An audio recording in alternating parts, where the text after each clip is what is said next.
ఉదయాన్ని ఇచ్చినటువంటి పరిచయంలోంచే ఇంకా ముందుకెళ్తే కనుక యెహోషువ మోషే గారికి 5 విధాలుగా సంబంధం కలిగి ఉన్నాడు. ఒకటి, ఆయన స్టూడెంట్, శిష్యుడు.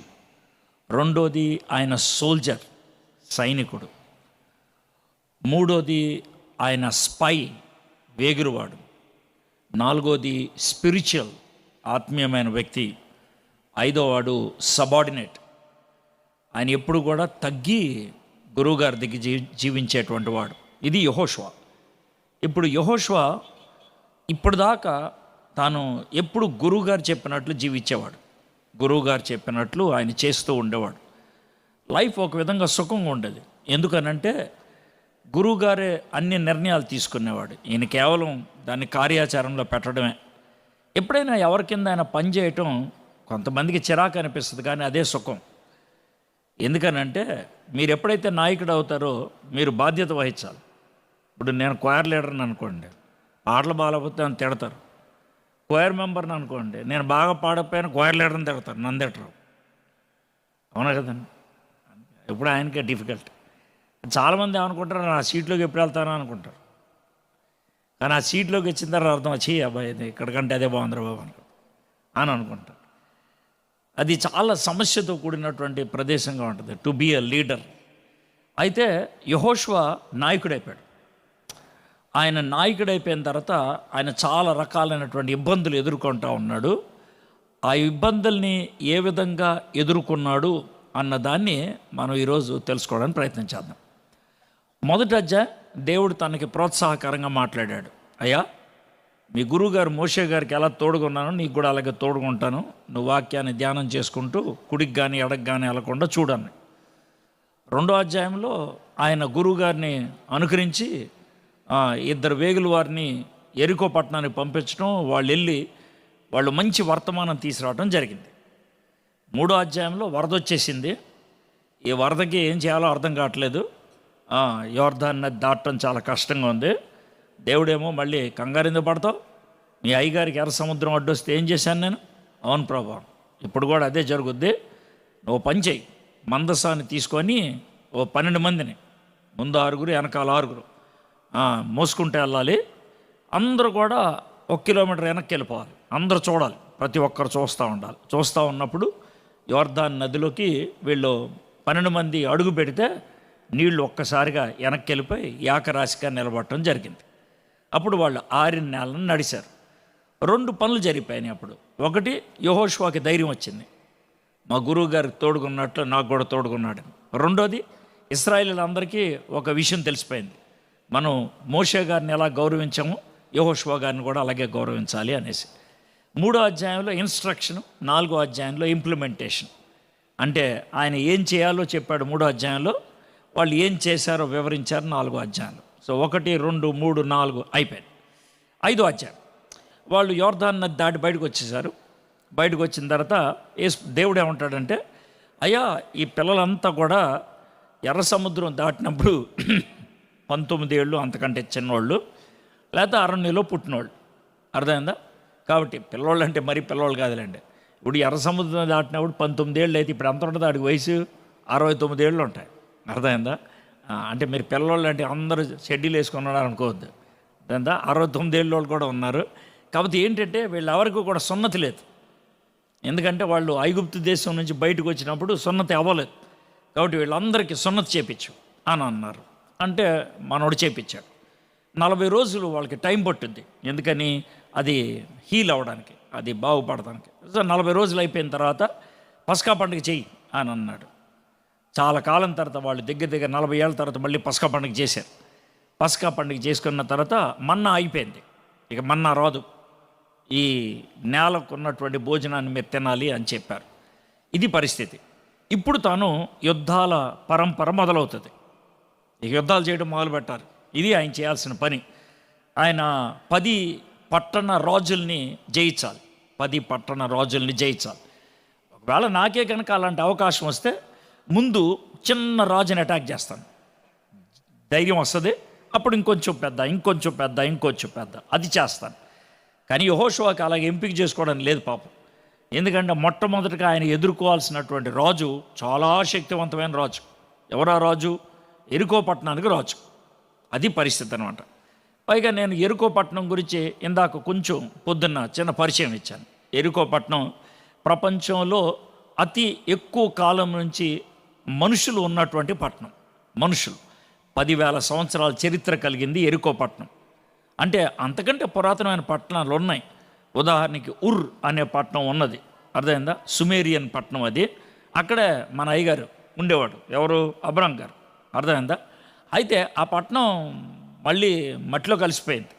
అలాగే చాలా పట్టణాలు ఉన్నాయి ఇదివరకు, కానీ మట్టిలో కలిసిపోయినాయి. నినివే పట్టణం అది కూడా మట్టిలో కలిసిపోయింది. మాసూల్ అనేటువంటి పట్టణం దగ్గర ఉంటుంది ఇరాక్ దేశంలో, మాసూల్. అక్కడ ఇది నినివే పట్టణం ఉండేది, అది కూడా పురాతనమైన పట్టణమే, కానీ అది కూడా మట్టిలో కలిసిపోయింది. కాబట్టి ఈ ఎరికో పట్టణం అలా కాదు. అది 10,000 సంవత్సరాల నుంచి మనుషులు ఉంటూనే ఉన్నారు. ఆ పట్టణం పెరుగుతూనే ఉన్నది. ఆ విధంగా జరిగింది. అయితే ఇప్పుడు ఈ జరుగుతున్నప్పుడు యెహోషువ గ్రంథంకి వచ్చేప్పటికీ చిన్నదే, చాలా చిన్న పట్టణం, కొన్ని ఎకరాలు అంతే. ఆ ఎకరాలు ఉన్నటువంటి ఆ చిన్న ప్రాంతం, కానీ అప్పట్లో దాన్ని పట్టణం అనేవాళ్ళు. చుట్టూ గోడ ఉండేది. ఆ గోడ చాలా వెడల్పు ఉండేది, 12 నుంచి 15 అడుగులు ఉండేది. దాని మీద 4 గుర్రాలు ఒకేసారి నడిచాయంట, లేదా 6 గుర్రాలు, 4 ఏనుగులు లేదా 6 గుర్రాలు పరిగెట్టాయంట. మన రాహాబ్ గారు 2 అధ్యాయాలు మనం చూసింది ఏంటంటే ఆవిడ గోడ మీద ఇల్లు కొట్టుకుంది. అది పరిస్థితి. అంటే అంత వెడల్పుగా ఉండేదన్నమాట పరిస్థితి. మరి గోడ మీద ఆవిడకి ఇల్లు ఎందుకు అనుమతి ఇచ్చారో మనకు తెలియదు, కానీ పైన ఉండేది. అది పరిస్థితి అన్నమాట. సో ఇప్పుడు ఈ పట్టణంలోకి వెళ్ళాలి. ఈ పట్టణంలోకి వెళ్ళటం అనేది, ఎందుకంటే మొదట అటాక్ చేయాల్సింది అది. ఇలాంటి పరిస్థితుల్లో యెహోషువ గారు ఎదుర్కొన్నటువంటి భయంకరమైనటువంటి ఒత్తిడి, ఆ ఒత్తిడి గురించి మనం చూద్దాం. అయితే దానికంటే ముందు అసలు మనం ఇది ఎందుకు చదువుతున్నాం, దీనివల్ల మనకి ఏమన్నా ఉపయోగం ఉంటుందా అనే ప్రశ్న మీకు తెలిస్తే కనుక వాక్యాన్ని ఆసక్తికరంగా చూడటానికి అవకాశం ఉంటుంది. నేను ధ్యానం చేశాను కాబట్టి నేను ముందే చెప్తున్నాను ఈ విషయం. ఇది నాకు ఎలా ఉపయోగపడింది అని అంటే కనుక, కొన్నిసార్లు మనం ఎలాంటి చోట్ల ఇరుక్కుపోతామంటే, ఎలాంటి ఇది భయంకరమైన ఇరకాటం ఏంటనంటే, వెనకాల అంటే మనం ముందొచ్చామే, వెనకాల గొప్ప విజయం ఉంటుంది. వెనకాల గొప్ప విజయం, గొప్ప సాక్ష్యంతో కూడిన విజయం. అంటే మనుషులు ఊహించినటువంటి సన్నివేశం జరిగింది, వెనకాల జరిగిపోయి వచ్చాం, అర్థమైందా? ఇది ఒక ఆనందం ఉంటుంది. ఎంత గొప్ప విజయం నాకు దొరికింది అంటే, ఉదాహరణ చెప్పాలంటే 100 మంది ఇంటర్వ్యూకి వచ్చారు. ఆ 100 మందిలో 10 మందిని ఎంపిక చేసుకుంటారు. ఆ 10 మందిలో మీరు 100 మందిలో 10 మందిని ఎంపిక చేసుకున్న అందులో మీరంటే గొప్ప విషయం కదా.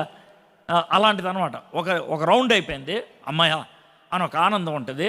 అయితే ఇప్పుడు టెన్షన్ స్టార్ట్ అవుద్ది. ఏంటంటే ఈ 10 మందిలో ఇద్దరినే తీసుకుంటారు అంటారు. ఇప్పుడు మీకు అర్థమైంది కదా టెన్షన్ ఎలా ఉంటుందో. ఇది పరిస్థితి అన్నట్టు. వెనకాల విజయం, కానీ ముందు అంతకంటే పెద్ద సవాల్. వెనకాల విజయం, కానీ అంతకంటే పెద్ద సవాలు ముందు ఉందన్నమాట. ఇక్కడ యెహోషువ గారి పరిస్థితి అదే. వెనక్కెళ్ళి చూస్తే కనుక విజయం ఏంటి? ఆ విజయం, వాళ్ళు యోర్దాను నది వరదలుంటేనే దాటి వచ్చేశారు. అది గొప్ప విజయం, అసలు మామూలు విషయం. అదే గొప్ప విషయం. దేవుడు రాశిగా నీళ్ళు నిలబెట్టాడంట. వాళ్ళు అవి చూసుకుంటూ వచ్చేసారు ఆయన. అది గొప్ప అనుభవం దేవుడు వాళ్ళకి ఇచ్చాడు. సో ఇది జరిగిపోయింది. ఇప్పుడు వాళ్ళకి ఏంటనంటే, ఎరికో పట్టణంలోకి వెళ్ళాలి అని అంటే కనుక దాని చుట్టూ పెద్ద గోడ ఉంది. ఈ గోడ ఓ పెద్ద సమస్యగా ఉండిపోయింది. ఈ గోడ ఓ పెద్ద దాని అంటారు స్తూపంలాగా ఉండిపోయింది. దీన్ని ఎలా దాటాలి అనేసి. ఇప్పుడు యెహోషువకు ఉన్నటువంటి బాధ ఇది. దేవా, యోర్దాన్ని దాటిచ్చావు, మరి ఎరికో పరిస్థితి ఏంటి? యోర్దాన్ని దాటిచ్చావు, మరి ఎరికో పరిస్థితి ఏంటి? మన జీవితంలో చాలామందికి ఎలాంటి పరిస్థితులు ఉంటాయి. ఈరోజు మీరున్న స్థితిని ఒకసారి ఆలోచించండి. మీకేమన్నా ఎరికో లాంటి సమస్య ఉండిపోయిందా? ఎరికో లాంటి సవాలు ఉండిపోయిందా? ఎరికో లాంటి పరిస్థితి ఉండిపోయిందా? ప్రభువా, నాకు ఇది ఎరికో, ఈ గోడ, దీన్ని దాటడం నా వల్ల కావట్లేదు, నాకు చాలా ఇబ్బందిగా ఉంది, నాకు చాలా భయంగా ఉంది, నాకు చాలా కష్టంగా ఉంది. ఒకవేళ అలాంటిది మీ మనసులో ఏదైనా ఉంటే కనుక ఒక చిన్న ప్రార్థన మనం చేసుకుందాం, చేసుకొని ముందుకెళ్దాం. ప్రభువా, యెహోషువని యెరికోని దాటించడం ఎలా జరిగింది? యెరికో దాటాడు, మాకు తెలుసు. యెరికో దాటడానికి నువ్వేం చేసావో నాకొద్దు, అది నువ్వు ఎలాగో చేస్తావు ఎప్పుడైనా సరే. నేనేం చేయాలి, నా పాత్ర ఏంటి? నేను మీకు చాలా స్పష్టంగా చెప్పాను. యోర్దానికి ముందు దాకా దేవుడు మనకి చేసింది రక్షణ. యోర్దాను దాటిన తర్వాత దేవుడితో కలిసి మనం చేసేది పరిశుద్ధత. సో ఇప్పుడు దేవుడితో మనం కలిసి చేయాలి. సో దేవుడు చేసేది దేవుడు చేసుకుంటూ వెళ్ళిపోతాడు. మనం ఏం చేసేది ఏంటి? నేనేం చేయాలి, ఎలా చేయాలి? మనము దేవుడు కలిసి జరిగించేటువంటి ప్రక్రియలోకి వచ్చాం. రక్షణ దేవుడు మనకిస్తాడు. రక్షింపబడిన తర్వాత పరిశుద్ధత, మనం దేవుడికి ఎంత లోబడితే అంత జరుగుద్ది. దేవుడు చెప్పిన దానికి ఎంత మనము విధేయత చూపిస్తే అంత జరుగుద్ది. సో ఇప్పుడు దేవుడు యెహోషువకి అలాంటి పరిస్థితుల్లో ఉన్నప్పుడు ఏం చేశాడు? మనము 5వ అధ్యాయం, యెహోషువ గ్రంథం 5వ అధ్యాయం మొదటి 12 వచనాల్లో వాళ్ళకి సున్నతి, తర్వాత పస్కా పండుగ, మన్నా ఆగిపోవటం, ఆ విషయాలు ఉన్నాయి 12 వచనాల్లో. 13 వచనం నుంచి 15 వచనం దాకా అధ్యాయం అయిపోద్ది. 6వ అధ్యాయం మొదటి 2 వచనాలు, మొత్తం 5 వచనాలు మనం చూస్తాం. 13 వచనం నుంచి 6వ అధ్యాయం 2వ వచనం దాకా. ఈ 5 వచనాల్లో మనము ఏం నేర్చుకుంటామండి అని అంటే కనుక, భయంలో, ఒత్తిడిలో, ఏం చేయాలో అర్థం కాని పరిస్థితుల్లో సతమతమవుతున్నటువంటి యెహోషువకి దేవుడు 4 అభయాలు ఇచ్చాడు. అష్యూరెన్సెస్, 4 అభయాలు ఇచ్చాడు. 4 అష్యూరెన్సెస్ ఇచ్చాడు. అయితే బైబిల్లో దేవుడు మనకేమైనా వాగ్దానం ఇస్తే, దేవుడు మనకేమైనా ఒక ప్రామిస్ ఇస్తే, మీరు కూడా ప్రామిస్ కార్డ్స్ తీసుకుంటూ ఉంటారు కదా అప్పుడప్పుడు. ప్రామిస్ ఇస్తే జాగ్రత్త వినండి ఈ మాట. ఆ ప్రామిస్ వెనకాల, బైబిల్లో మనకిచ్చేటువంటి ఏ ప్రామిస్ అయినా సరే వెనకాల షరతు ఉంటుంది, కండిషన్. అది నెరవేరిస్తే ఇది ఇస్తా, అది నెరవేరిస్తే ఇది జరుగుద్ది అంటారు. కానీ మన సంఘంలో క్యాలెండర్లో కానీ ప్రామిస్ కార్డ్స్లో కానీ షరతులు రాయరు. రాస్తే ఎవడు తీసుకుంటాడు? తీసుకోడు, ఎవడు తీసుకోడు. అర్థమైందా? ఇప్పుడు నిన్ను తలగా ఉంచుతాను అనేది ఉంటుంది, అది పెడతారు. సార్ నేను తలగా ఉంటానంటే, సార్ నేను టీం లీడర్ని అయిపోతాను అంటారు వాళ్ళు. అర్థమైందా? ఆ తలగా ఉండటానికి ముందు చాలా విషయాలు చెప్పాడు ఆయన. అర్థమైందా? నా వాక్యాన్ని అనుదినము ధ్యానించి, మీ యొక్క తలకాయ మీద, ఫోర్ హెడ్ మీద రాసుకొని, మీ మెడలో తగిలించుకొని, గోళ్ళకి గుమ్మాలకి తగిలించి, మీ పిల్లలు దానికి లోబడేటట్లు చేస్తే అప్పుడు తలగా చేస్తానంటాడు. ఏం రాయరు, తలగా అని అంటారు. ఏడవద్ది, అవదు. అర్థమైందా? అది ఎలా ఉంటుంది అని అంటే, ఇది నొక్కండి, బటన్ నొక్కండి, అది ఆన్ అవుద్ది అని అంటారు. నేను ఎంత నొక్కినా అవ్వదు. కాబట్టి చివరిలో మాట చెప్తాడు, లాన్ బ్యాటరీ ఉండాలి అని. బ్యాటరీ లేకపోతే ఎలా అవుద్ది? అర్థమైందా? అంటే ఇప్పుడు మీకు అర్థమవుతుందా? అంటే ఇది జరిగేది. పని క్యాలెండర్ కొంటారు కదా, ఏ క్యాలెండర్ అని చూడండి, ఇదిగో సదాకాలం మీతో ఉన్నాను, అది పెడతాడు. నేను దేవుడే చెప్పలేదు అంటలా, కానీ ఏ కండిషన్లో చెప్పాడు, ఏ పరిస్థితిలో చెప్పాడు, దానికి ముందే చెప్తాడు. ఇలా ఉండండి, ఇలా ఉండండి, నేను మీతో ఉంటా, ఇలా చేయండి, నేను మిమ్మల్ని నడిపిస్తా, ఆశీర్వదిస్తా. అది రాయరు, కండిషన్ రాయరు. కండిషన్ రాయకుండా ఇది ఇస్తారు. పంచదార కాడ ఇస్తున్నారా అంటారు, పంచదార ఇస్తున్నారా అంటారు. అందరూ వెళ్ళిపోతారు పంచదార కోసం. ఆడు ఈడు ఏ అంటే కార్డు తెచ్చుకున్నావు అంటాడు. ఆడు చెప్పలేదు ఆ కార్డు తెచ్చుకోమని. కార్డు తెచ్చుకొని ఆవిడ చూపించాలి, ఆవిడ పంచదార ఇస్తారు. ఆ విషయం గుర్తుపెట్టుకోండి. జగన్ గారు ఆ మధ్యకాలంలో 2 సెంట్లు భూమి ఇచ్చారంట. 2 సెంట్లు భూమి ఇస్తున్నారంటారా, అందరూ లైన్లో నుంచి ఉంటారు. ఆడికి వెళ్ళిందా చెప్తారు, నీ ఆధార్ కార్డు ఉందా, నీ పాన్ కార్డు ఉందా అని అడుగుతారు. ఎన్ని కావాలి, ఎన్ని కావాలి, అప్పుడు ఇస్తారు. ఇవి కండిషన్స్. ఈ 4 అష్యూరెన్సెస్కి 4 కండిషన్స్ ఉన్నాయి. కండిషన్స్ ఏంటి, అష్యూరెన్సెస్ ఏంటి అనేది చూద్దాం. 13వ వచనం నుంచి 6వ అధ్యాయం 2వ వచనం దాకా. అసలు సన్నివేశం ఏంటి చెప్తాను. యెహోషువ గారు యెరికో గోడ పక్కన ఉన్నారు. ప్రజలంతా కొంచెం దూరంగా ఉండుంటారు. ఈయన ఒక్కడే ఉన్నాడు. ఎందుకంటే ఒక్కడే ఉన్నట్లు మనకు అర్థమవుతుంది. ఒక్కడే ఉన్నాడు, చాలా భయంగా ఉన్నది, ఒత్తిడి ఉంటుంది. ఒత్తిడి ఉందని మీకు ఎలా తెలుసు సార్, మీరు ఏమైనా ఫోటో చూసిచ్చారా అని అడుగుతారు. నాకు తెలుసు, అదేంటో మీకు చెప్తాను, ఎందుకు ఉందని నేను అనుకుంటున్నాను చెప్తాను. ఓకే. ఆ తర్వాత ఏమో సాక్షాత్తు యేసుప్రభువు వారు వచ్చారు అక్కడికి. సాక్షాత్ యేసుప్రభు వారు వచ్చారు. నీకు ఎవడు చెప్పాడు యేసుప్రభు వచ్చాడని? అది కూడా చెప్తాను. వచ్చి ఆయన అభయాలు ఇవ్వటం మొదలుపెట్టి యెహోషువని ధైర్యపరిచాడు. ఆ తర్వాత యెహోషువ యుద్ధానికి వెళ్ళిపోవటం జరిగింది. అది మనం చూద్దాం. ఓకే, ఇప్పుడు 13 వచనం చూద్దాం. యెహోషువ యెరికో ప్రాంతమున ఉన్నప్పుడు అతడు కన్నులెత్తి చూడగా. కన్నులెత్తి చూడటం అంటే ఏంటి? పైకి చూశాడు. పైకి చూశాడంటే మనవాడు ఎక్కడ ఉన్నాడు అర్థం? కింద ఉన్నాడు, అంతే కదండి. కింద ఎందుకు ఉన్నాడు? అదే కొప్ప కూలిపోయాడు, అదే కూర్చుని పోయాడు, అదే సతికిలు పడిపోయాడు. ఎందుకు కూర్చుని పోయాడు సార్? ఎందుకు సతికిలు పడిపోయాడు? ఎందుకు ఆయన గమ్మున ఉండిపోయాడు? టెన్షన్ ఎక్కువైంది, స్ట్రెస్ ఎక్కువైంది, కూర్చొని ఉన్నాడు. కన్నులెత్తి చూడగా దూసిన కత్తి చేత పట్టుకొని ఉన్న ఒకడు అతని ఎదుటి నిలిచి ఉండాను. దూసిన కత్తి అని అంటే కత్తి తీసి పైన పట్టుకొని ఉన్నాడు. ఇప్పుడు పూర్వకాలంలో మనకి పూర్వకాలం సినిమాలు కనుక చూస్తే పౌరాణిక సినిమాలు ఉంటాయి. ఆ పౌరాణిక సినిమాల్లో రాజులు కత్తులు ఉపయోగిస్తూ ఉండేవాళ్ళు. అర్థమైందా? ఆ రాజు ఇలా కత్తి ఇలా పెట్టి ఇలా రెడీగా అంటే కనుక యుద్ధానికి రెడీ అని అర్థం. ఇప్పుడు మనకు ఆడ ఎవడు తెలియదు. మనకు తెలిసిందల్లా కొత్త తరంలో ఏంటనంటే గన్ను తీసి చేతితో పట్టుకొని ట్రెక్కర్ మీద ఫింగర్ పెడితే కనుక ఆడు రెడీ అని. మీకు అది అన్నా తెలుసుందో లేదో కానీ, ఎందుకంటే గన్నులు మీరు మామూలు జీవితంలో ఎందుకు చూస్తారు? అయితే మీరు మామూలుగా చూడగలిగే విషయం ఏంటి చెప్తాను. వీధిలో గొడవలు అవుతున్నాయి. అర్థమైందా? ఆ గొడవల్లో మన అబ్బాయి మీద ఎవడో అరగటానికి వచ్చాడు, మన అబ్బాయి మీదే. అర్థమైందా? నేను వాళ్ళ నాన్నే, మన అబ్బాయి మీద గొడవకు వచ్చాడు. రావడండి. ఇప్పుడు నేను లుంగి కట్టుకొని ఉన్నాను. ఇది పరిస్థితి. ఇప్పుడు వాళ్ళు గొడవకు వచ్చారు. ఇప్పుడు నేను దూసిన కత్తి చేత పట్టుకున్న సీన్ చూపించాలంటే లుంగి ఇలా పైకి లేపని అంటే అర్థం ఫైటింగ్కి రెడీ అని. అంటే మీకు చెప్తున్నా, ఫైటింగ్కి రెడీ అని అర్థం. పంపుల దగ్గర ఆడవాళ్ళు గొడవలు పెడుతుంటారు. వాళ్ళు గోసి కట్టేశారు అనుకోండి, ఇక ఫైటింగ్ రెడీ అని అర్థం. అంటే మీకు రకరకాల ఉదాహరణలు ఎందుకు చెప్తున్నానంటే అటు రెడీ అయిపోయాను. ఇక్కడ ఈయన కూడా ఏంటంటే దూసిన కత్తి పట్టుకొని ఉన్నాడు అంటే ఫైటింగ్కి రెడీ అన్నమాట. ఫైటింగ్కి అవతల ఆయన రెడీ అనగానే యువతలోడికి ఎంత పెద్దోడైనా సరే టెన్షన్ వస్తుంది. యెహోషువ గారి టెన్షన్ వచ్చి ఉంటుంది. అయితే నీవు మా పక్షముగా ఉన్నవాడువా? యెహోషువ అతని యొద్దకు వెళ్ళి, ఇది చాలా ధైర్యం అండి, చాలా ధైర్యం. ఏంటంటే దూసిన కత్తి ఎవడో పట్టుకొని అంటే ఈయన ఆయన దగ్గరికి వెళ్ళిపోయాడంటే ముందుకే, బాబు నువ్వు మా పార్టీయా అగెన్స్ట్ పార్టీ అని అడగడానికి, నువ్వు మా పక్షంగా ఉన్నవాడువా మా విరోధుల పక్షంగా ఉన్నవాడువా అని అడగడానికి వెళ్ళాడు. అంటే పండితులు 2 రకాలుగా చెప్తారు. ఏమని చెప్తారంటే ఒక రకం ఏంటంటే బహుశా ఆయన నాయకుడు కాబట్టి ఇక వేరే గత్యంతరం లేక అలా చేశాడేమో అంటారు. ఇప్పుడు మనం కూడా ఎవ్వరు లేనప్పుడు ఎప్పుడు చేయని పనులు చేస్తాం.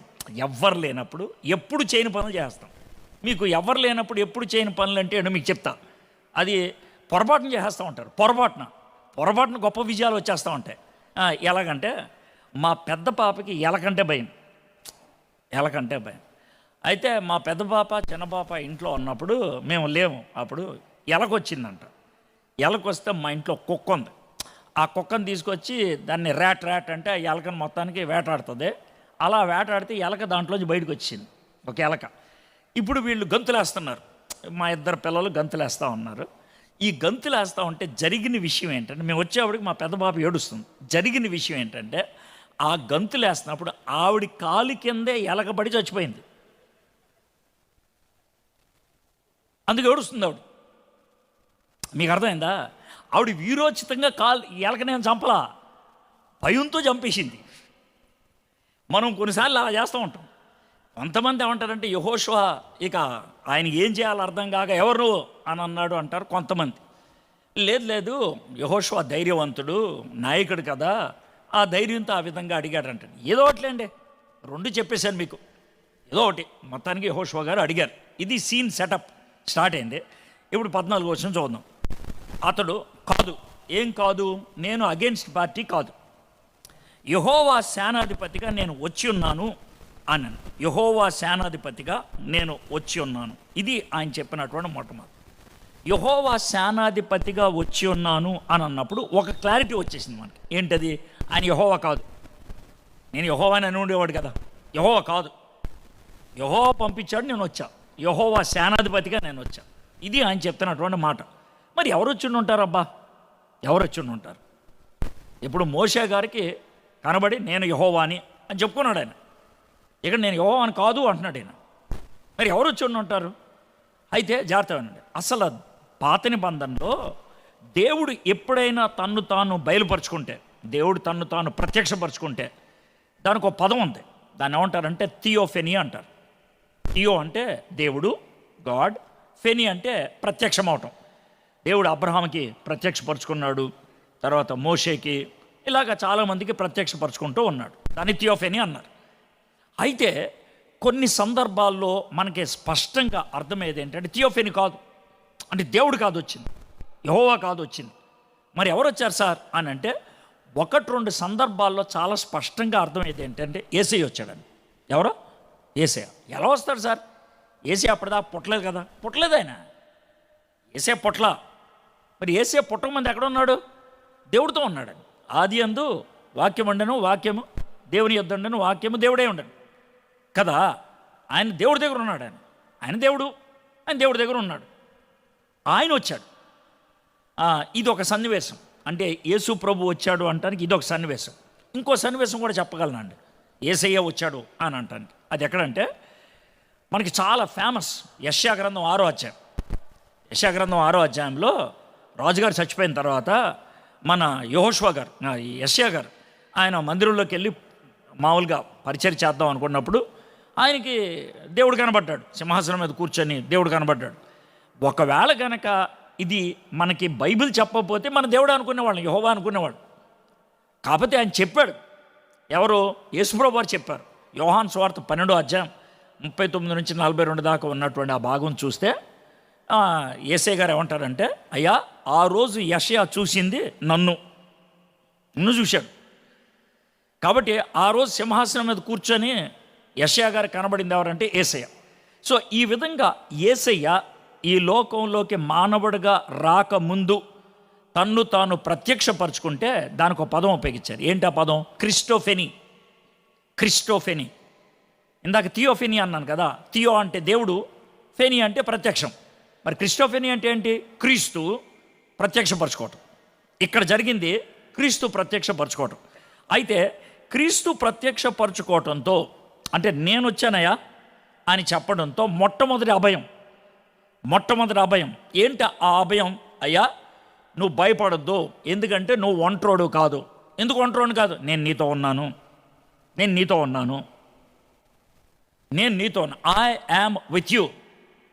అర్థమైందా? ఇది దేవుడు ఇస్తున్నటువంటి అభయం.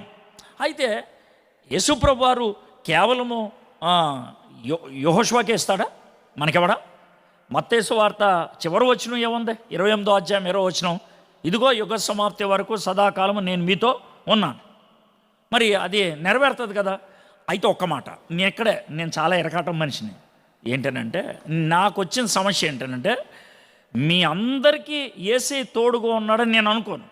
మీ అందరికీ యేసయ్య తోడుగా ఉన్నానని అనుకోను. అదేంటి సార్ ఇప్పుడే కాదు సార్ అంత గట్టిగా ప్రసంగం చేశా, కానీ నాకు డౌట్ మీలో కొంతమందికి యేసయ్య తోడుగా లేడని. ఎందుకు లేడు సార్ అంటే నాకేం తెలుసు, అది మీకే తెలియాలి. మరి ఏదో ఒకటి చెప్పండి సార్. మీరు అలా చెప్పేసి వెళ్ళిపోతే అలాగా అంటే నేనేం చేయను. మరి ఇప్పుడు నాకు ఇందుట్లో సిమ్ ఉందండి. ఏముంది? ఎయిర్టెల్ సిమ్ ఉంది. ఇప్పుడే ఫోన్ అవుతుంది. ఓకే, ఇందుట్లో జియో సిమ్ ఉంది. దీంట్లో జియో సిమ్ ఉంది. ఇందుట్లో ఎయిర్టెల్ సిమ్ ఉంది. అర్థమైందా? దీంట్లోకి ఏ సిగ్నల్స్ వస్తాయి? దీంట్లోకి జియో రమ్మంటే వస్తాయా? ఎందురో అంటే ఇక్కడ జియో సిగ్నల్స్ లేవా? ఉన్నాయిగా. మరి ఇందులో అంటే ఇది పనికి మాలిందా? కాదుగా. మరి ఇందులో అది ఎయిర్టెల్ సిమ్, జియో సిమ్ కాదు కదా. అర్థమైందా? అదేవిధంగా యేసయ్య ఎక్కడ ఉన్నాడా అంటే ఉన్నాడు. కానీ యేసయ్యని నువ్వు అనుభవించగలుగుతున్నావు అంటే ఏమో. యేసయ్య సన్నిధి నీకు ఉందా అంటే ఏమో. సార్ దాన్ని ఏంటి సార్ కారణం అంటే, యేసయ్య సిమ్ నీలో ఉందో లేదో నాకేం తెలుసు. ఆయన ఎవడైనా మారు మనసు పొందగానే లోన సిమ్ వేస్తాడు. ఆ సిమ్ పేరే పరిశుద్ధాత్మ. నా సిమ్ము లేనివాడు నా వాడు కాదు. అదే కదా. ఆయన సిమ్ ఏంటి? పరిశుద్ధాత్ముడు. నా ఆత్మ లేనివాడు నా వాడు కాదు. సో పరిశుద్ధాత్ముడు లోనుంటే అప్పుడు మనం యేసయ్య నాతో ఉన్నాడు అనే మాట ధైర్యంగా చెప్పగలుగుతాను. నువ్వు ఊరినే నాతో ఉన్నాడని పాడేస్తే ఉన్నట్టే? లేడు. ఆయన సిమ్ నీలో ఉండాలి. ఇప్పుడు మన కండిషన్ ఏంటంటే యేసయ్య సిమ్ము నీలో ఉందా? యేసయ్యను నువ్వు రక్షకుడిగా అంగీకరించావా? యేసయ్యతో ఒప్పందం చేసుకున్నావా? యేసయ్యతో సంబంధం ఏర్పరచుకున్నావా? ఇది నువ్వు చేయాల్సింది. ఒకవేళ అది జరిగితే యేసయ్య నీకు తోడుగా ఉంటాడు. అయితే ఓ విషయం ఉండో, యేసు ప్రభు వారిని సొంత రక్షకుడిగా అంగీకరించిన తర్వాత కూడా కొన్నిసార్లు మనకి సిగ్నల్స్ అందం. ఏ అని అంటే, మీ అమ్మ మీద నీకు కోపం వచ్చింది, నువ్వేం చేస్తావు? అమ్మ మీద కోపం వస్తే ఫోన్ స్విచ్ ఆఫ్ చేస్తావు. అప్పుడు మీ అమ్మ ఫోన్ నీకు అందుద్దా? అందదు. ఎందుకు అందుందంటే స్విచ్ ఆఫ్ చేసుకున్నావు నువ్వు. చాలా సందర్భాల్లో మనకి కొన్ని పరిస్థితుల్లో డిప్రెషన్లోకి వెళ్తాం. డిప్రెషన్లోకి వెళ్ళినప్పుడు స్విచ్ ఆఫ్ చేసుకుంటాం. దేవుడితో కనెక్షన్ పోద్ది. పొద్దున ఉంటుంది, సాయంత్రం ఉండదు. మధ్యాహ్నం ఉంటుంది, సాయంత్రం పోద్ది. అలాగ డిప్రెషన్లోకి వెళ్ళిన వాళ్ళు కొంతమంది ఉన్నారండి. ఉదాహరణ చెప్పాలంటే ఏలియా గారు ఉన్నారు కదా. ఏలియా గారు తెలుసు కదా. కొండ మీద ఉండి ప్రార్థన చేస్తే అగ్ని కురిసింది, కొండ మీద ఉండి ప్రార్థన చేస్తే వర్షం వచ్చేసింది. ఆయన పరిగెత్తుకుంటే కిందకు వచ్చాడు. జెజ్బేల్ అన్నది, రే నేను రేపటి లోపల లేపేస్తాను అన్నది. మనోడు సిమ్ ఆపేశాడు. ఎవరు? ఏలియా. ఏపేసి చెట్టు కింద కూర్చున్నాడు. చెట్టు కింద కూర్చొని ఏమని ప్రార్థన చేస్తాడు? ప్రభా నన్ను లేపే, ఆవిడ ఎలాగ లేపేస్తాను అంటుంది, నాకు సూసైడ్ చేసుకోవడం చేత కాదు కానీ నన్ను మర్డర్ చేశాను అడిగాడు. మనకు అర్థమయ్యే భాషలో చెప్పాలంటే అవసరం, నేను సింగిల్గా ఉన్నాను, నాకు సూసైడ్ చేసుకోవడం ఇష్టం లేదు, నువ్వు నన్ను మర్డర్ చేశాను అడిగాడు. మీకు విషయం చెప్పాలంటే ఏలియా గారు చేసిన ప్రార్థన నన్ను జవాబు దొరకని ప్రార్థన అదొకటే. ఆయన సావకుండా వెళ్ళిపోయాడు పరలోకానికి, సావకుండా వెళ్ళిపోయాడు ఆయన. కానీ ఎందుకు చేశాడు ఆ ప్రార్థన అంటే, డిప్రెషన్లోకి వెళ్ళిపోయాడు ఆయన, స్విచ్ ఆఫ్ చేసుకున్నాడు. దేవుడు నాకు తోడుగా లేడు అనుకున్నాడు. అర్థమైందా? కాబట్టి ఎప్పుడు కూడా మనం దేవునితో కనెక్షన్ ఉండాలి. ఇప్పుడు మీరు ఆఫీస్లో పనిచేసేవాళ్ళు, ఆఫీస్లో కానీ బయట కానీ పనిచేసేవాళ్ళు చేతులు ఎత్తండి సార్. నేను కఠినమైన ప్రశ్న అడగను. వీడితో చెయ్యి ఎత్తితే తలనొప్పి ఇంకోటి ఏదో అడుగుతాడు, మన అనుకోసం ఎరకాటంలో పెడతాడని మీరు ఎత్తరు. మీరు ఉద్యోగం ఉండి కూడా చెయ్యి ఎత్తకపోతే కానీ మీ ఉద్యోగం పోవును గాక.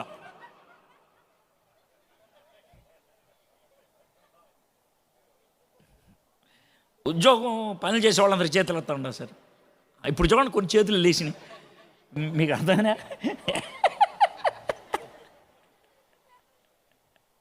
అయితే నేను అనేది ఏంటంటే, ఉద్యోగం చేసేవాళ్ళు పొద్దున్నే ఆఫీస్కి వెళ్ళే ముందు మీ మొబైల్కి ఖచ్చితంగా ఉండాలనుకునేది ఏంటి?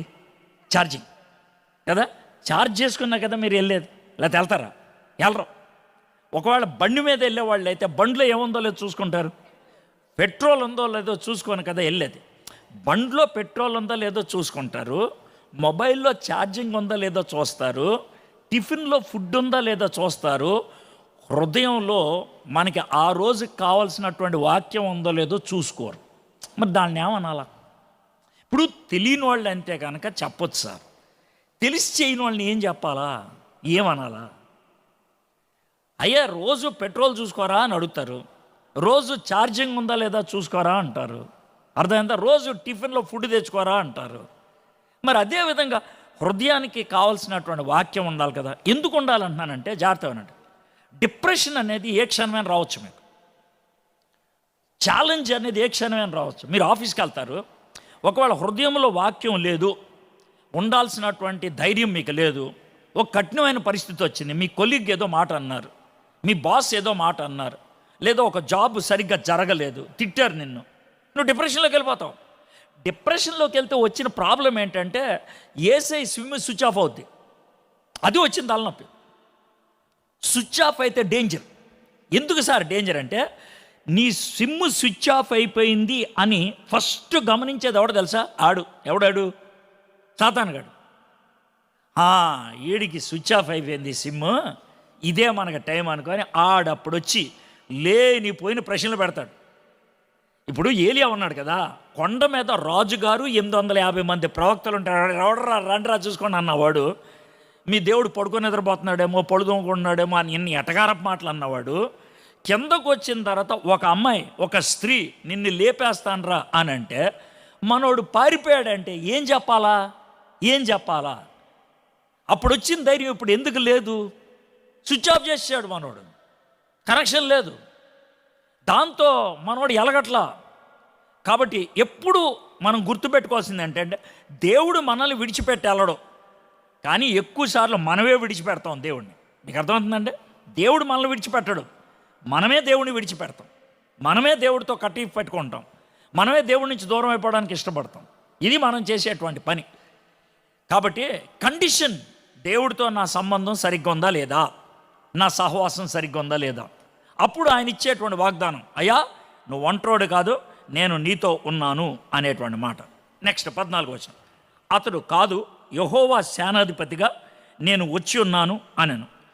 ఇప్పుడు రెండో స్టేట్మెంట్ దీంట్లోంచి. మొదటిది, నేను నీతో ఉన్నాను, నువ్వు నాతో ఉన్నావా. రెండో స్టేట్మెంట్ ఏంటంటే, నన్ను సేనాధిపతిగా పంపించాడు యెహోవా. ఎలా పంపించారు? సేనాధిపతి. సేనాధిపతి అంటే ఏంటి? మనకు అర్థమయ్యే భాషలో క్యాప్టెన్. ఇప్పుడు ఇశ్రాయేలీల క్యాప్టెన్ ఎవరు? యెహోషువ గారు. ఇప్పుడు ఆల్రెడీ ఒక క్యాప్టెన్ ఉన్నాడు కదా, ఉంటే ఈయన వచ్చి నేనే క్యాప్టెన్ అంటే మనోడు ఏమనాలా? ఇప్పుడు రతన్ రాజు గారు నా మీద ఉన్నటువంటి గౌరవంతో ప్రతి సంవత్సరం కూడా పిలుస్తూ ఉంటారు, నాకు మైక్ ఇచ్చి వాక్యం చెప్పంటారా అని అన్నారు. ఆ సగిరేడుపల్లి జీడిఎం సంఘానికి ఎక్కడి నుంచి నేనే పాస్టర్ అంటే ఆయనకి ఏమంటుంది?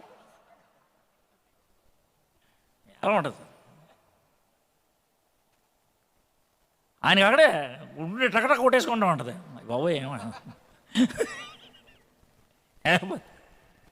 ఈయనేమిట్రా బాబు ఇలా అనేసాడు ఒకసారి. అది వెంటనే ఆయన శాలేం గారు ఫోన్, అందుకేరా బాబు ఆయన వద్దన్నాను నేను. ఆయన ఎప్పుడప్పుడు ఎలా మాట్లాడుతూ ఉంటాడు, వద్దురా అంటే నువ్వు అనవసరం తెచ్చావు అంటాడు. ఇప్పుడు యెహోషువ ఆల్రెడీ ఒక క్యాప్టెన్, నువ్వు కాదు ఆ క్యాప్టెన్, నేనంటే నేమనాలా? అయితే దాంట్లో ఒక చిట్కా, ఒక చాలా ప్రాముఖ్యమైన విషయం ఉంది. ఏమందంటే, నీకు ఇప్పుడు టెన్షన్ ఉండటానికి కారణం ఏంటంటే నువ్వు క్యాప్టెన్ కాబట్టి. నీకు ఇప్పుడు టెన్షన్ ఉండటానికి కారణం ఏంటంటే నువ్వు క్యాప్టెన్ కాబట్టి. ఇదివరకు ఆ టెన్షన్ లేదు. ఎందుకని? నీకు ఒక క్యాప్టెన్ ఉన్నాడు, ఎవరైనా మోషే గారు. ఇప్పుడు ఆయన లేడు, అందుకే నీకు టెన్షన్ ఉంది. ఓ పని చేయి, ఏం చేస్తావంటే, నేను క్యాప్టెన్గా ఉంటా. ఎవరు చెప్తున్నారు అన్నమాట? యేసయ్య. నేను క్యాప్టెన్గా ఉంటా, నేను అధికారిగా ఉంటా, నేను ప్రభువుగా ఉంటా.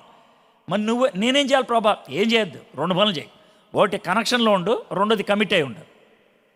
రెండోది కమిట్ అయి ఉండు. నువ్వు కనెక్షన్లో ఉన్నావు అనుకో, నేను ఎప్పుడెప్పుడు ఏం చేయాలి నేను చెప్తా ఉంటాను. ఇప్పుడు నీకు ఎప్పుడు టెన్షన్ ఎప్పుడు వస్తుందంటే, ఇప్పుడు వేరే వాళ్ళకి సలహాలు ఇవ్వాలంటే బాగా, అలా కాదండి. ఇప్పుడు స్ట్రైట్కి వెళ్ళి లెఫ్ట్కి వెళ్తే బాగానే ఉంటుందని అంటారు వేరే వాళ్ళకి.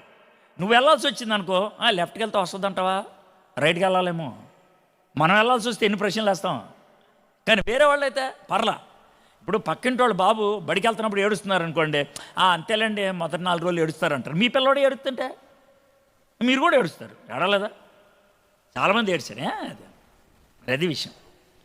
మన నాయకుడైతే మనకు వచ్చే తలనొప్పి వేరే వాళ్ళకి సలహాలు ఎవడైనా వచ్చాను బాబు, మనకే తలనొప్పి. ఇక్కడ యెహోషువకి ఇప్పుడు దాకా మా నాయకుడు గారు చెప్పిన మాట నేను చేసుకుంటూ పోయినా బాగానే ఉంది. ఇప్పుడు ఆయన లేడు. ఇప్పుడు ఎలాగా? నాకు నిర్ణయాలు తీసుకోవడానికి భయం వేస్తుంది. ఈ దారిలో ఎలా వెళ్ళాలో నాకు అర్థం కావట్లేదు. అందుకే దేవుడు ఏమన్నాడంటే, నువ్వేం టెన్షన్ పడద్దు, నేను నాయకుడిగా ఉంటాను, క్యాప్టెన్గా ఉంటాను, నువ్వు నా సబార్డినేట్గా ఉండు. అయితే ఇది మనం ఎలా నేర్చుకోగలుగుతాం? ఇది ఎలా నేర్చుకుంటామంటే, అమ్మా నాన్నలో పెళ్ళైన తర్వాత ఓ 6 నెలలు 7 నెలలు అవుద్ది, అప్పుడు మొదలవుద్ది ప్రార్థన. ప్రభా 6 నెలలు అయింది పిల్లలు లేరు, 6 నెలలు అయింది పిల్లలు లేరు అని. మొత్తానికి దేవుడు కనుగరించి ఓ బాబుని ఇస్తాడు. ప్రభా బాబుని ఇచ్చా బాగానే ఉందంటాడు. ఆడు సంవత్సరం అయిన తర్వాత ఎగురు గంతులు వేస్తూ ఉంటాడు. ప్రభా 7 గంతులు వేస్తున్నాడు, ఏమవుతాడు? 2 ఏళ్ళ తర్వాత ఇంకా ఎగురుతూ ఉంటాడు. ఆ తర్వాత డైలాగులు వేస్తూ ఉంటాడు, ఏమవుద్దు? ఆడికి 10 ఏళ్ళు వస్తాయి, వాడు చదవమంటే చదవడం, ఎదురు తిరుగుతాడు, ఫోన్ కావాలంటాడు. ఇప్పుడు మీకు వచ్చే టెన్షన్ ఏంటంటే, ప్రభా ప్రార్థన చేస్తే ఇచ్చావు ప్రభా వీడిని, నాకు ఈ నెల పెంచాలో అర్థం కావట్లేదు నాకు. ఇది మీరు అడిగే ప్రశ్న. ప్రార్థన చేస్తే ఇచ్చావు నాకు, కానీ ఎలా పెంచాలో తెలియట్లేదు. కొంతమంది తల్లిదండ్రులు చాలా తెలివితేటలు అంటే ఏదో తెలివితేటలు అనమాట. ఏంటనంటే, పిల్లలు పుట్టంగానే ప్రభా వీడిని నీ పరిచర్కి అని వీళ్ళు కమిట్ చేస్తారు, ఎందుకంటే దేవుడు చూసుకుంటాడు అనేసి. అంటే దేవుడికి సమర్పించాలని కాదు, ఉత్తినే దేవుడికి అప్పచెప్తే ఆయన చూసుకుంటాడులే. పైగా నాలంటాడు, సార్ ఈయన్ని చిన్నప్పుడే సమర్పించాను సార్. అలాగే 3 పిల్లలు ఉంటారు, ఈయన సమర్పించాను అంటారు. అంటే మిగిలిన 2 సమర్పించలేదా అంటే అక్కడ బ్రేక్ వస్తుంది.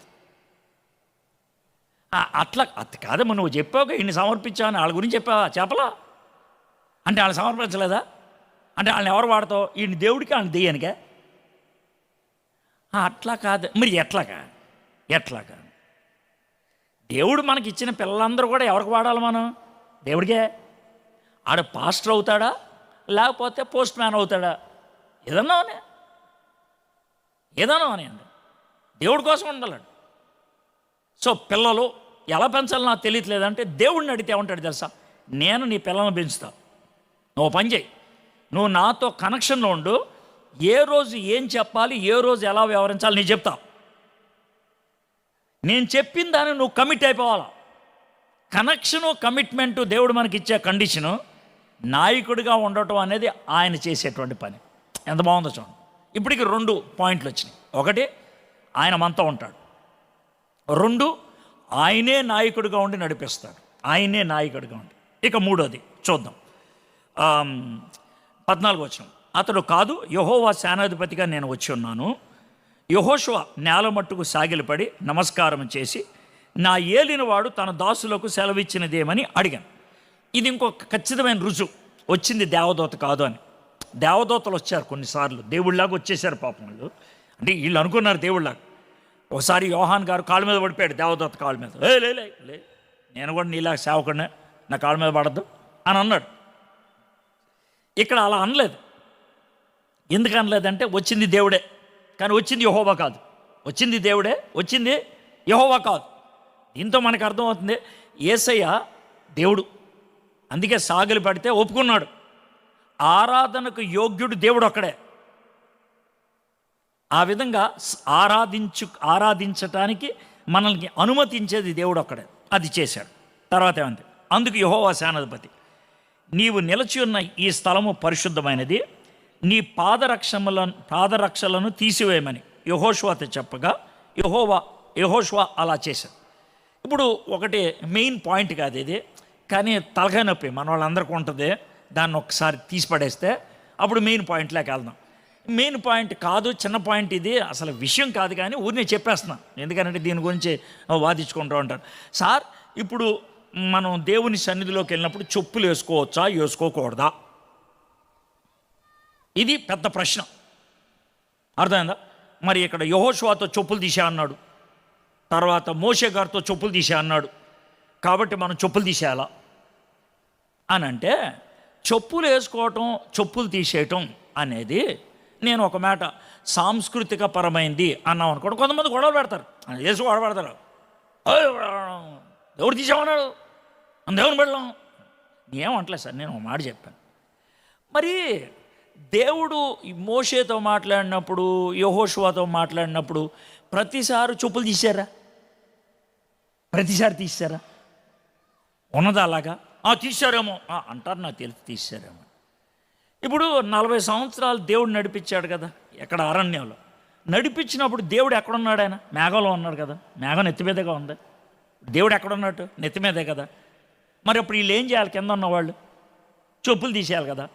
దేవుడు ఏమన్నాడు? చెప్పులు తీయద్దు, చెప్పులు తీయద్దు, చెప్పులు అరిగిపోకుండా చూసుకునేది నేను అన్నాడు. మరి చెప్పులు ఎందుకు అరిగిపోనకుండా చేశాడు ఆయన? నువ్వు మాతో అన్నావు కదా, చెప్పులు తీసేయాలి కదా. లేదు, వేసుకోండి, శాస్త్రాలు అయితే ఎండకి వేసుకోండి. రాత్రిపూటేమో అగ్నిస్తంభం, పగలేమో మేఘం, దేవుడి సన్నిధి, కానీ చెప్పులు తీసేయాల. అలాగే ఉన్నారు. కాబట్టి నేను చెప్పేది ఏంటంటే, అందరూ ఇప్పేశారు, నేను కూడా ఇప్పేశానండి. ఇది నేను లేదు ప్రస్తుతానికి, నేను వేసుకున్నాడేమో అందుకు కవరింగ్ ఇస్తున్నాడు, ఇప్పేశాను.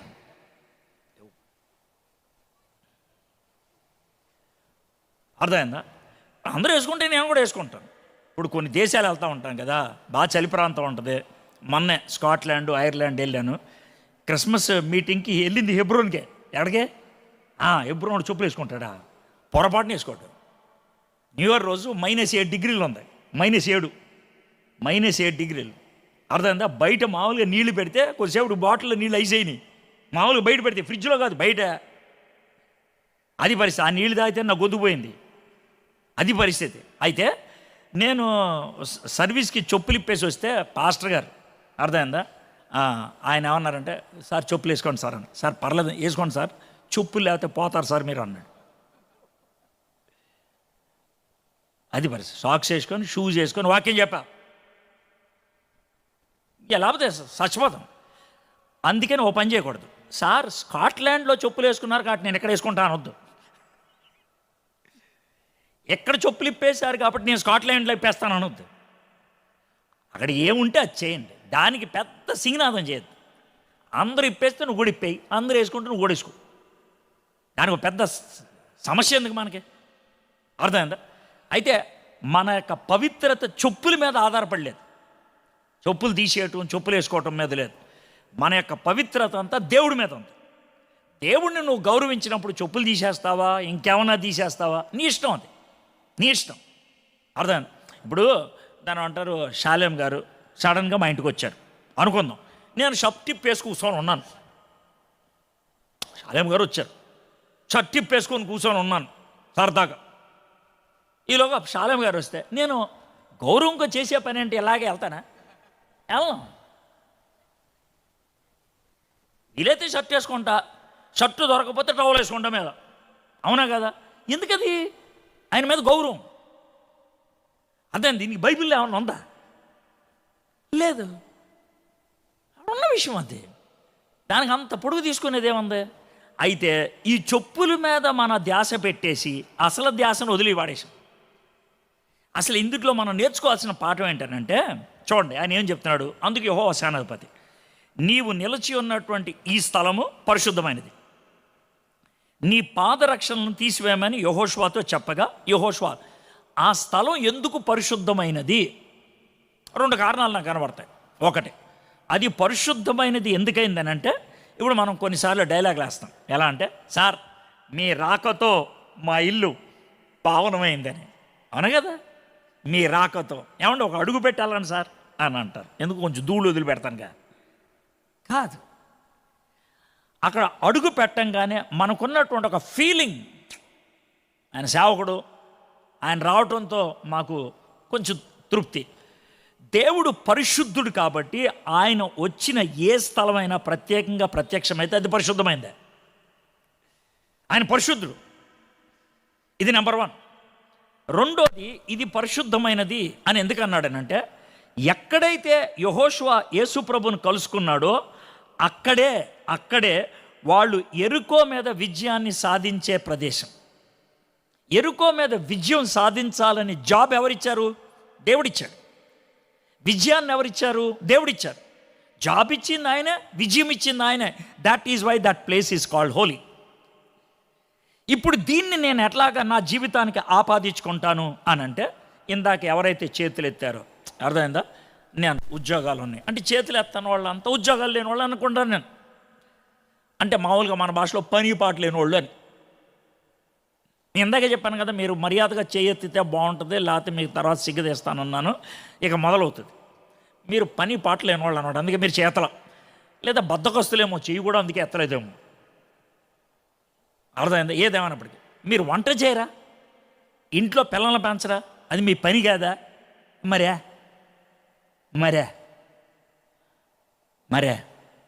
అయితే నా క్వశ్చన్ ఏంటంటే, ఉద్యోగం చేసేవాళ్ళు కరెక్ట్గా తెలియాలంటే, ఉద్యోగం లేనప్పుడు మీరు ప్రార్థన చేశారు, ఉద్యోగం లేనప్పుడు ప్రార్థన చేశారు, ప్రభా నాకు ఉద్యోగం ఇవ్వని అంటే, నీకు ఉద్యోగం ఎవరిచ్చారు? ఆ ఉద్యోగం దేవుడిస్తే ఆ ఉద్యోగం ఎవరి కోసం చేయాలి? ఎవరి కోసం? గట్టి చెప్పట్లేదు మీరు. ఎవరి కోసం? దేవుడి కోసం. దేవుడు నీకు ఇచ్చినటువంటి జాబ్ దేవుడిచ్చింది కాబట్టి ఇట్ ఈస్ హోలీ. నేను చేసేటువంటి పని పవిత్రమైంది. ఎందుకని? దేవుడి కోసం చేస్తున్నాను నేను, దేవుడి కోసం. ఇప్పుడు నేను వాక్యం చెప్తున్నా, ఇది పవిత్రమైంది. నేను అప్పుడప్పుడు క్యాంపులకి వెళ్తూ ఉంటాను, మా వాళ్ళు కొండల్లోకి. మా కొండల్లో క్యాంపులకి వెళ్ళినప్పుడు అప్పుడప్పుడు వంట వండుతాను. నేను ఒక 400-500 మందికి వండగలను వంట. చాలా పవిత్రంగా చేస్తాను వంట. I do it with a holy passion.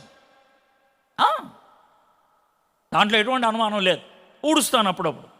చాలా కమిటెడ్గా చేస్తాను ఆ పని, చాలా కమిటెడ్గా. That is God given job. Bible పట్టుకొని వాక్యం చెప్తూ ఒక్కటే పరిశుద్ధమైంది అనుకుంటే పొరపాటు. బెసాలియల్ అనేటువంటి ఆయనకి పరిశుద్ధాత్ముని యొక్క అభిషేకాన్ని ఇచ్చాడంట. ఆయన చేసే పని ఏంటి? ఆయన నగిసి పని చేస్తూ ఉంటాడు. అది దేవుడు చేసింది. సో మీరు అర్థం చేసుకోవాల్సింది, దేవుడు నాకు ఇచ్చిన పని పవిత్రమైంది. దేవుడు నాకు ఇచ్చిన ఇల్లు ఆయన ఇచ్చాడు, పవిత్రమైంది. దేవుడు నాకు ఇచ్చిన వృత్తి దేవుడిచ్చాడు, పవిత్రమైంది. నేను దేవుడి కోసం బతకాలి, దేవుడి కోసం చేయాలి. నా పని ఎక్సలెన్సీని బట్టి దేవుడిని నేను చూపించాలి. దేవుడు యోసేపుని ఐగుప్తు దేశానికి తీసుకెళ్ళాడు. పొతీఫర్ ఇంట్లో పనుడుగా పెట్టాడు. పొతీఫర్ ఇంట్లో ఏం పని చేస్తూ ఉంటాడు? బానిస. కొనుక్కున్న బానిసనే మొదటిసారి ఏం చేస్తాడు? రే ఇదిగో చెడ్డీ ఇవ్వండి, రే ఇదిగో బనీ నోట్ ఇవ్వండి. ఇది మొదటి రోజు జరిగిన పని. రే గిన్నెలే కడగండి, రే మా బర్లే చూడు. ఇది మొదట్లో ఆయన చేసి ఉంటాడు. ఓ 10 ఏళ్ళు ఉన్నాడు పొతీఫర్ ఇంట్లో. మొదట్లో చేసిన పని అది. పేడ బాగా ఎత్తున్నాడు, రేడే బాగా ఎత్తున్నాడు. ఆ గొడ్ల దగ్గర బాగా పని చేస్తున్నాడు రా. నెమ్మదిగా ప్రమోషన్ ఇవ్వండి, నెమ్మదిగా ప్రమోషన్ ఇవ్వండి. ఒక 5-6 ఏళ్ళు వచ్చేప్పటికే మరో ఇంటికి యజమాని అయిపోయాడు. నమ్మకంగా చేశాడు. అయితే ఎంత నమ్మకంగా పనిచేస్తా ఉన్నాడంటే యజమానుడు అన్యుడు. వాడు యెహోవా ఎవడో తెలీదు, దేవుడు ఎవరో తెలీదు. ఆయన ఏమంటాడు తెలుసా? బాబు యోసేపు, నీతో మీ దేవుడు ఉన్నాడని తెలిసాయా నాకు? ఎలా తెలుసు? ఎందుకంటే తాను పని హోలీగా చేశాడు ఆయన, పరిశుద్ధంగా. He did the job with passion. So ప్రతి క్రైస్తవుడు తన వృత్తిలో ఈ 2 కనపరచాలండి. 2 తాను ఏ వృత్తిలో ఉన్నప్పటికీ 2 కనపరచాలి. ఏంటి? నెంబర్ 1 ఎక్సలెన్సీ, శ్రేష్టమైన పని చేయాలి. 2వది ఇంటిగ్రిటీ, నమ్మకత్వాన్ని. అర్థమైంది? ఆడవాళ్ళకి అర్థమయ్యే ఎగ్జాంపుల్ చెప్తాను. మీకు అర్థమయ్యేది చెప్తే ప్రపంచంలో ఎవరికైనా అర్థమైపోతుంది. అంటే ఇప్పుడు అప్పుడప్పుడు మా ఇంట్లో కూడా జరిగేది ఏంటనంటే, మా ఇంటికి ఎవరన్నా గెస్ట్ వచ్చారనుకోండి, ఆ రోజు కూరలు ఎదిరిపోతాయి. ఎప్పుడు ఉండే పప్పు చారే, కానీ ఆ రోజు బాగుంటుంది ఏదో అది. ఎప్పుడు ఉండే చికెన్ కర్రీయే, కానీ ఆ రోజు టేస్ట్ వేరుగా ఉంటుంది. మీరు చేసిండంటారుగా. తేడా ఏంటి? మిగిలిన రోజు చేయాలి కదా కూడండి. కానీ ఎవరన్నా గెస్ట్ వచ్చారనుకోండి, వాళ్ళ కోసం వండారు. అందుకనే పౌలు ఏమన్నాడంటే, నువ్వు ఏ పని చేసినా ఎవరికి చేసినట్లు చేయమన్నాడు? దేవుడికి. నువ్వు కరివేపాకు తాలింపులో వేస్తుంటే దేవుడి కోసం చేస్తున్నా. ఇది మీకు అర్థమవుతుందా? నేను కరివేపాకు తాలింపులు వేస్తున్నప్పుడు, ఆ ప్యాషనేట్గా మనం చేస్తున్నప్పుడు మన లైఫ్ డిఫరెంట్ ఉంటుందండి. హోలీ మిషన్. ఇప్పుడు 3 స్టేట్మెంట్లు అయినాయి. 1, నేను మీతో ఉంటాను, మీరు నాతో ఉండండి. 2వది, నేను క్యాప్టెన్గా ఉంటాను, మీరు నాకు కనెక్ట్ అయి ఉండండి, కమిట్ అయి ఉండండి. 3వది, జాబ్ నేను ఇచ్చాను, అర్థమైందా? పని నేను ఇచ్చాను, పవిత్రంగా దాన్ని తీసుకొని నమ్మకంగా చెయ్యి. ఇది 3వది. ఇప్పుడు నెక్స్ట్ 4వది, చివరిది. 6వ అధ్యాయం మొదటి 2 వచనాలు. ఆ కాలమున ఇశ్రాయేలీలు భయము చేత ఎవడనూ వెలుపలికి పోకుండాను లోపలికి రాకుండాను ఎరికో పట్టణము ద్వారము గట్టిగా మూసివేయబడిన.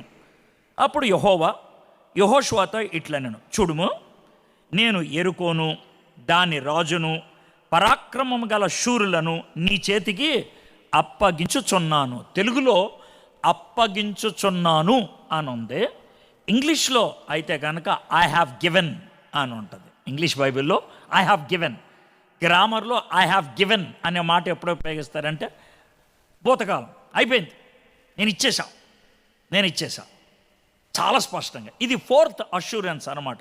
నువ్వు ఈ 3 అష్యూరెన్సెస్ని నువ్వు నెరవేర్చావు. నేను నీతో ఉన్నాను, నువ్వు నాతో ఉన్నావు. నేను నీ క్యాప్టెన్ని, నువ్వు నాతో కనెక్ట్ అయి ఉన్నావు, కమిట్ అయి ఉన్నావు. 3వది, నీకు ఇచ్చిన జాబ్ని నమ్మకంగా చేస్తున్నావు, పవిత్రంగా చేస్తున్నావు. ఈ 3 జరుగుతున్నప్పుడు 4వది నేను చేస్తా. ఏంటది? విజయాన్ని నేనిస్తా.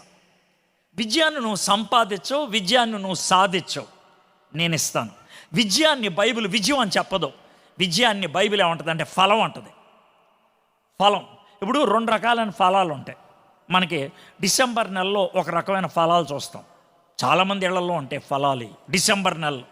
అంటే మన ఇంట్లో క్రిస్మస్ చెట్టు తగిలించుకొని దానికి రంగురంగులు బల్బులు పెడతా ఉంటాం కదా. యాపిల్ కాయలు, జాంకాయలు తగిలిచ్చినాయి, దానికి వచ్చినాయి కావు, తగిలిచ్చినాయి. అర్థమైందా? అది తగిలిచ్చినాయి. కానీ తోటలోకి వెళ్తే జాంకాయలు, యాపిల్ కాయలు దానికి వస్తాయి. బైబిల్లో చెప్పింది ఆ కాయల గురించి, ఈ కాయల గురించి కాదు.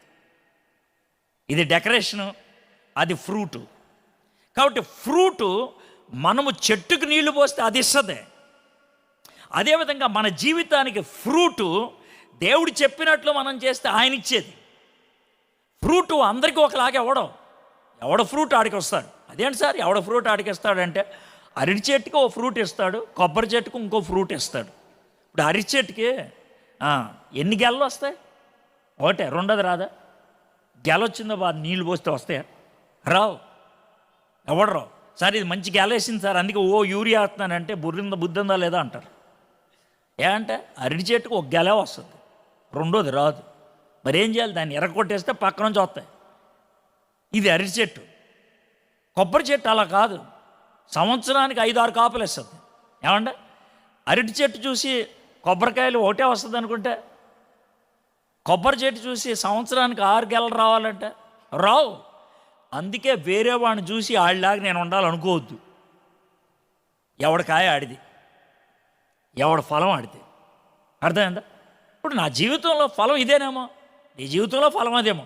గుర్తుపెట్టుకోండి, రిజల్ట్ని బట్టి మన లైఫ్ని ఎప్పుడు కంపేర్ చేయొద్దు. మనం నమ్మకంగా ఉన్నామా లేదా, లోన దేవునితో కనెక్షన్ ఎలా ఉంది, సంతృప్తికరమైన జీవితం జీవిస్తున్నాం. ఉదాహరణకి ఇర్మియా గారు మన దగ్గరికి వచ్చారనుకోండి. ఇప్పుడు మన రతనరాజు గారి దగ్గరికి ఇర్మియా గారు, యోనా గారు ఇద్దరు వచ్చారు. ఇర్మియా గారు, యోనా గారు వీళ్ళిద్దరిలో ఎవరినో ఒకళ్ళు స్పీకర్గా పెట్టుకోవాలి. మన రతనరాజు గారు ఇంటర్వ్యూ చేస్తూ ఉంటారు. ఏమంటే ఇర్మియా గారు ఎంతకాలం నుంచి వాక్యం చెప్తున్నారు? 40 సంవత్సరాల నుంచి చెప్తున్నాను. అవునా, మీ బాగా పట్టుందన్నాడు. అవును సార్, బాగా పట్టుంది. మరి 40 సంవత్సరాల్లో ఎన్ని సంఘాలు స్థాపించారు? లేదండి. ఇది ఏం స్థాపించలేదా? పోనీ ఎంతమంది ప్రభువులోకి నడిపించారు? లేదండి. లేదా? అదేంటయా 40 ఏళ్ళు పరిచయం చేశాను సార్, చాలా గట్టి చేశాను సార్ 40 ఏళ్ళు. ఒక సంఘం కూడా స్థాపించలేదు, ఒక్కడిని కూడా ప్రభువులోకి నడిపించలేదు.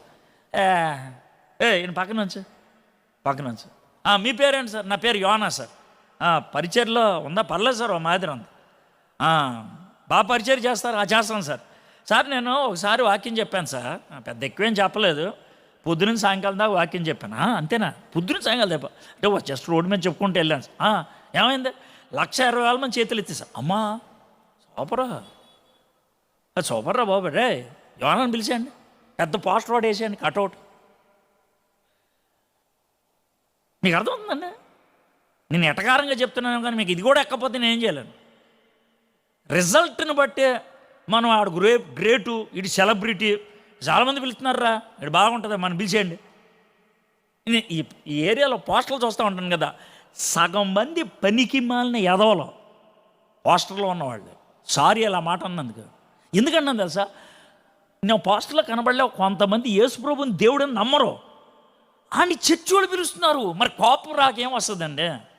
ఏం వస్తుంది చెప్పండి నాకు?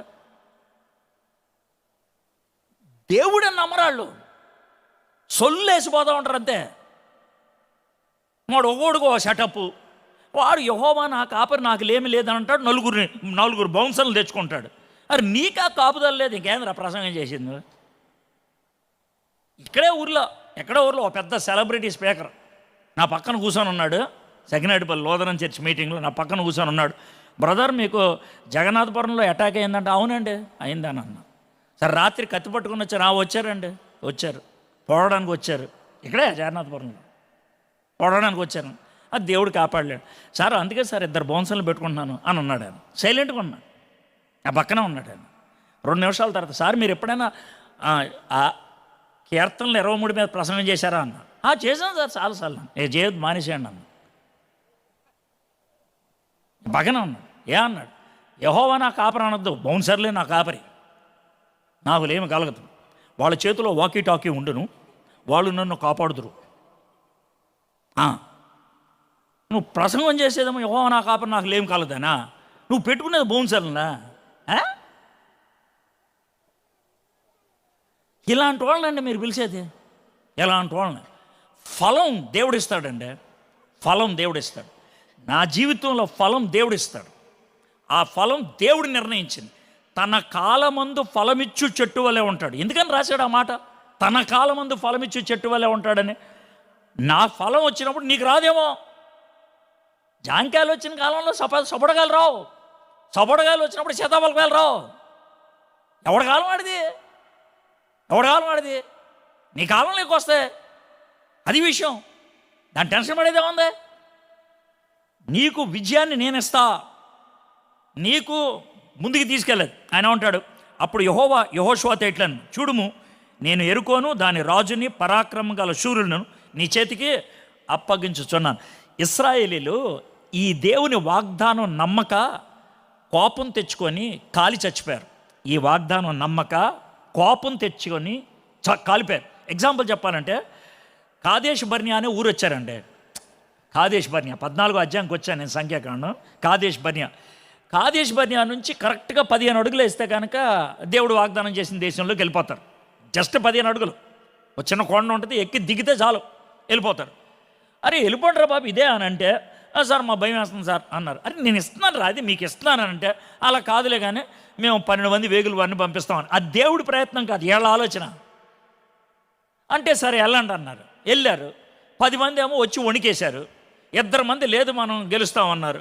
2 చంపేయడానికి వచ్చేసారు. చివరికి దేవుడికి ఎంత కోపం వచ్చిందంటే అగ్నిని కురిపించి చంపేశాడు దేవుడు. ఎందుకో తెలుసా? నేను ఇస్తాను అన్నదాన్ని శంకించారు,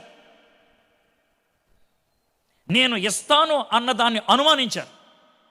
దేవుడు కోపాన్ని నీ మీదకి తెచ్చుకోవద్దు. నువ్వు ప్రార్థన చేశావు, దేవుడు నీకు ఇస్తానన్నాడు, నీకు ఆ నమ్మకాన్ని కుదరటానికి నీకు ఒక మాటనిచ్చాడు, దాన్ని పట్టుకొని ఉండు. శంకించొద్దు, అనుమానించొద్దు. అనుమానిస్తే దేవుడి కోపం వస్తే కాల్చేస్తాడు ఆయన. కాల్చేయడమే, తగలబెట్టేయడమే. అగ్ని ఆకాశం నుంచి కురిసి కాలిపోయారు వాళ్ళు. అనుమానించారు, శంకించారు. అలా పని చేయదు. ఇది 4 వాగ్దానాలు, 4 షరతులు. ఈ కుర్చీలు తీసి అలా అలా వేసుకొని వెనక రోడ్డు మీద దాకా వెళ్ళిపోతారేమో. చూడండి మరి, అది అంటే వాళ్ళు ముందుకు రారు, కుర్చీలే వెనక్కి వెళ్ళిపోతాయి. అసలు వేరే రేంజ్. అసలు సూపర్ సార్ సగినట్టు వెళ్ళి అసలు ఇక్కడ ఉన్నట్టు ప్రపంచంలో ఎక్కడ ఉంటారండి బాబు. నేనేమో తేడా చెప్పానండి. నేను తేడా చెప్తే నన్ను కొట్టేయండి సార్, కింద ఉంటాను ఎప్పుడు నేను ఎరగా బాధేశాను నన్ను. అందుకని ఎవడన్నా కుర్చీ దగ్గరకు వస్తాడు, కుర్చీ తీసుకెళ్ళిపోతాడా? ఏ చెప్ప బయటికి వెళ్ళిపోయారు, అలా అలా వెళ్ళిపోతారు. ఇంకోళ్ళు వస్తారు, ఇంకో వరకు తీసుకెళ్ళి ఇంకో వెనకేస్తారు, ఇంకోళ్ళు వస్తారు, ఇంకో వెనక, పైగా చివరికి రోడ్డు మీద కూర్చుంటాడు వాడు.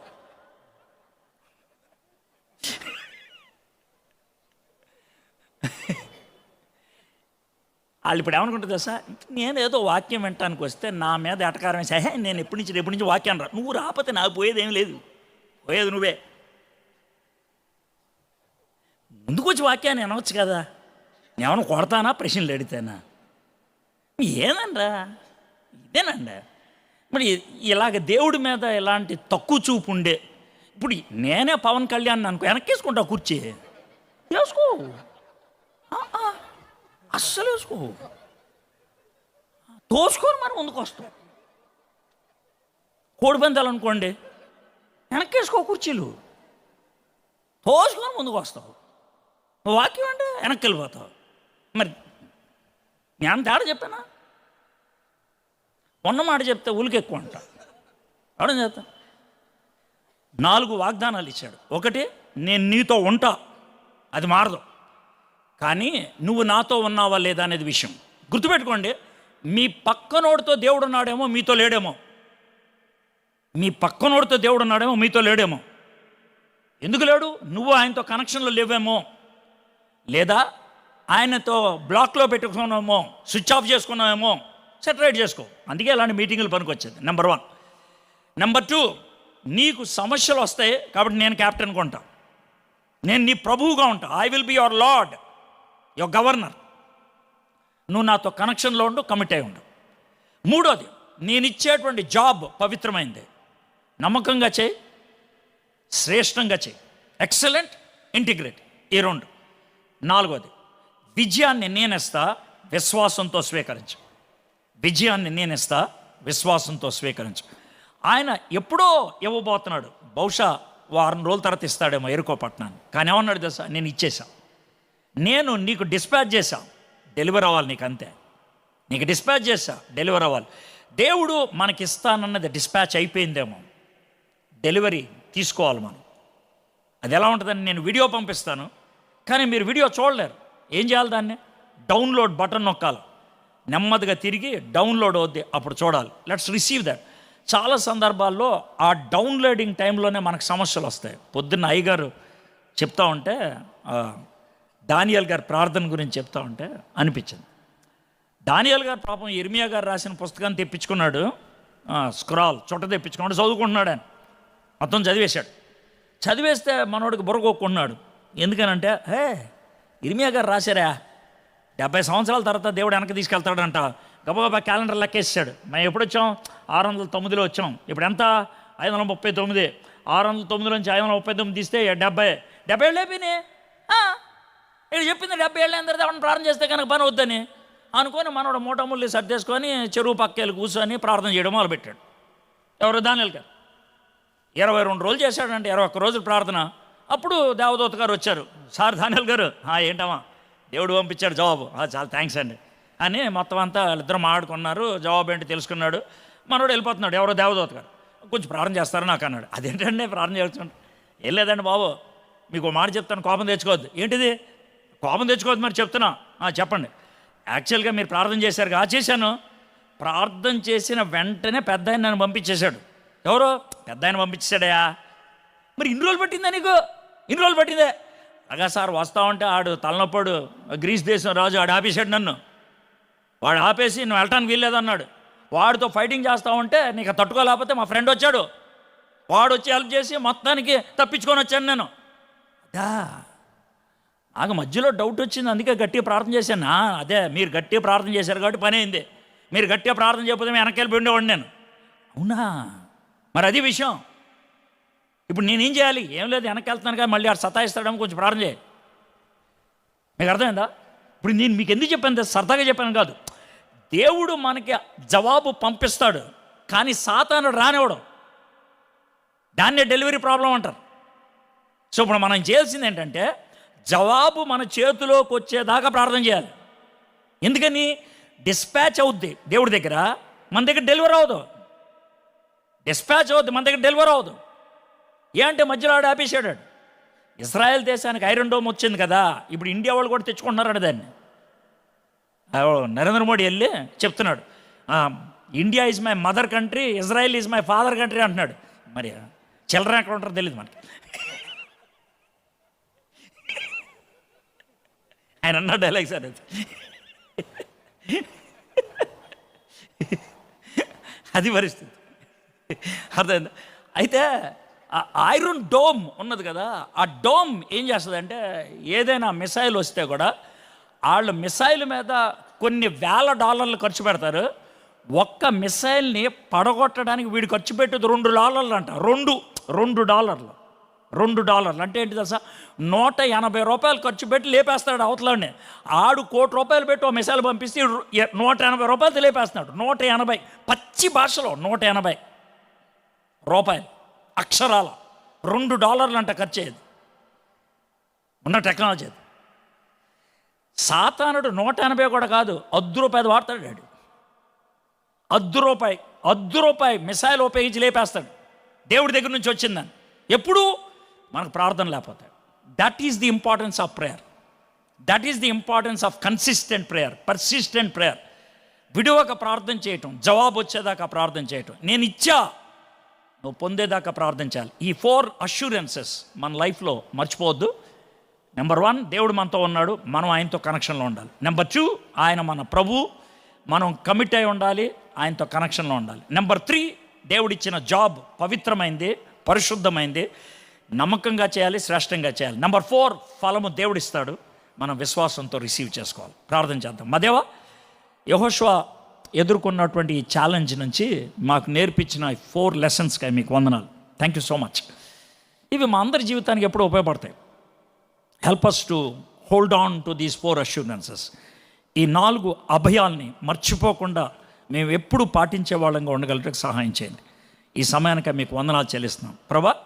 ఇది అయిన తర్వాత నీ దాసుడు వాక్యం చెప్పబోతున్నాడు, ఆయన్ని మీ ఆత్మతో అభిషేకించండి, తన నోట మీ మాట ఉంచండి, తాను వాక్యము బోధిస్తూ ఉండగా ప్రభా మీ కార్యము జరిగించండి. యేసు నామములో ప్రార్థన చేయుచున్నాం తండ్రి, ఆమేన్.